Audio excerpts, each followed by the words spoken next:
বগুড়া আজ থেকে 2 বছর আগে জয়পুরের রাজ্জাক মামা মাথায় নষ্ট রাজ্জাক মামা এই যে 2300 হুন্ডে দিয়ে লটারি বেঁচেছে বগুড়া জেলাত। ওখানে পুলিশ আসছিল, মিলিটারি আসছিল, তার ডিসি আসছিল, কত নেতা আসছিল, চেয়ারম্যান মেম্বার, এই বগুড়া জেলার কত লোক আসছিল নেতা। একটা লোক কি মিছিল বার করছে? হ্যাঁ, কার ঠেকা পড়তে ওটা করবে? যে মহাস্থানে বলক দেশের থেকে আসে পরশুরামের সাথে যুদ্ধ করে ইসলামের পতাকা উড়ালো এই মহাস্থানে, সেটি প্রতি বছর বৈশাখ মাসের শেষ বৃহস্পতিবারে 27 মণ গাঁজা খায়।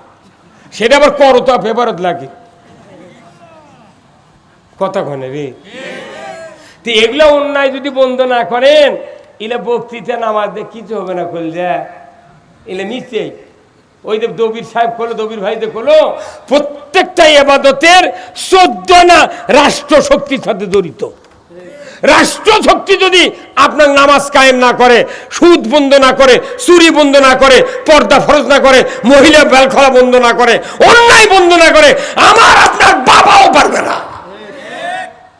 বরং সেটা আমাদের অপরাধ। এই অন্যায়ের বিরুদ্ধে প্রতিবাদ করা আমাদের অপরাধ। ওই জন্য একটা গোষ্ঠী আছে বাংলাদেশে, তারা কোনো দিকে কিছু কয় না। ওরা আছে ধরি মাছ নাচুই পানি, যা হয় যদি হয়ে যাক, ওরকে গাঁত মশাও পড়ে না। কিন্তু ইমান নিয়ে বাঁচতে হবে। ইমানের অবস্থা হলো, আল্লাহ রসুল বলছেন ওই ব্যক্তির ইমান আছে যে ব্যক্তি সামনে দেখলে অন্যায় দেখলে হাতের দ্বারা বন্ধ করে, জবান দেয়, বিবৃতি দেয়। শক্তি যদি না থাকে পিছনে গিয়া শক্তি তৈরি করেছে, অন্তর দিয়ে সামান্যতম ঘৃণা যদি কেউ করে, আমার আল্লাহ নবী বলছেন সে তার ইমান হলো দুর্বল ইমান। যে দুর্বল ইমান নিয়ে পরীক্ষা পাশ হবে 33-এ, উই দেশে 18 অ্যান্সার, ওর জীবনে গ্রেস কেউ দিবে না। আমরা ওই ফাঁক তালে পাশ করে যাচ্ছি, ওই ধান্দা বাদ দেন। আপাতত আল্লাহকে দেখার লাগবে, আল্লাহ তোমার দিনের জন্য আমি এই কাজ করেছি। কথা ঠিক কিনা? হ্যাঁ, খুতবাতুল আহকাম সূরা নহলের 90 নম্বর আয়াত, সর্বশেষ আল্লাহর কোরআনের আয়াত অ্যাড করে দেওয়া হয়েছে। ইন্নাল্লাহা ইয়া'মুরু বিল আদলি ওয়াল ইহসান ওয়া ইতা'i যিল কুরবা ওয়া ইয়ানহা আনিল ফাহশাই ওয়াল মুনকারি ওয়াল বাগই ইয়া'যুকুম লাআল্লাকুম তাযাক্কারুন। হুজুর আছে না নাই? কি সুন্দর আয়াত, তাই না? ইন্নাল্লাহা ইয়া'মুরু বিল আদলি ওয়াল ইহসান, নিশ্চয় আমি আল্লাহ তোমাদেরকে আদেশ করতেছি তোমরা ন্যায় বিচার কায়েম করো, ইনসাফ ভিত্তিক সমাজ কায়েম করো, আর তোমরা আত্মীয় স্বজনের সাথে সদ্ব্যবহার করো। বড় ভাই বোনক ভেউ দেয় না, বাপ মোট্টা ভেউ বেটাকে লেগে দিয়ে বিদিক করছে, মা তোর জন্য মুঠি দোয়া। এই খুতবা পড়িচ্ছে 100 বছর হলে আমাদের দেশে, অথচ ওই জুম্মার দ্বারা নামাজ পড়ে তারই 6 আনা লোক হয় বিদিক ফাঁকি দিয়েছে, না হয় বেটাক ফাঁকি দিয়েছে। এই কথা কোন লেখা? কোথায় মুসলমান? এই আয়াতের বাস্তব কাজ হবে রাষ্ট্র শক্তির দ্বারা। রাষ্ট্র বলবে যার বাবা আছে, সম্পত্তি আছে, ছেলে পাবে 1 বিঘা, মেয়ে পাবে 10 কাঠা। কেউ যদি অন্যায় ভাবে এই হক যদি নষ্ট করে, রাষ্ট্র তার ব্যবস্থা করে ওই হক তার কাছে পৌঁছায় দেবে। যখন আল্লাহু আকবার। তুমি বেটির জন্য দোয়া দিচ্ছ ভালো, তোমার 4টা বেটা আছে, 3 বেটাকে তুমি 30 বিঘা জমি দাও 10 বিঘা করে, আর ছোট বেটা 10 বিঘা পাবি। অকন্ত বাবা তোকে 5 বিঘা দেন, আর মোট দোয়া খালি তুকি দেবো। 10 বিঘা পাবি, তাই দিয়েছেন 5 বিঘা, আর মোটটা দোয়া বাপের উঠিতেছেন। উই তখন কবি তোর দোয়ার কাম বাজেনি, তুই ভিউ কম দিলু কে? তখন রাত্রে খুন্তি দিয়ে মাটি খুঁড়ে লেওয়াল করে বায়ে পা উপর মুখ তুলে ওই মাথা দিয়ে পুঁতে থুবি।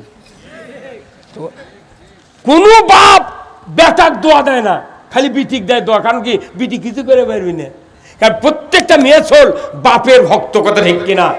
4টা বেটা যে ভালোবাসে বাপকে, এক বিটি তার চেয়ে দ্বিগুণ ভালোবাসে। সেই বিটিকে আপনি ফাঁকি দিয়ে উমরা করছেন, হজ করছেন, কই আল্লাহ তুই মাফ কর। আল্লাহকে তুই মাফ লেবু? আল্লাহ রসুল বলছেন মান কাতা মেরা সাহু কাতা আল্লাহ আব্দি, যে ব্যক্তি অংশীদারিত্বের থেকে কাউকে ছাড় দেয়, কাট দেয়, বাদ দেয়, আল্লাহর নবী বলেছেন তাকে বান্দার তালিকার থেকে আল্লাহ নাম কাটে দেয়। তুই মোটটা সম্পত্তি বেটাকে লেগে দিয়ে হজ করে যাচ্ছ, আর তুই দোয়া দিচ্ছ বিটিক, তোর হজ পাস্তর যদি হজর আসত দিলেও খায়, আর স্যার লাভ নেই। কি মাথা খারাপ ইলাম কাবরি আমাকে দেখলে তো নতুন ইসলাম আমরা বাইনা বাইনা কাম করি।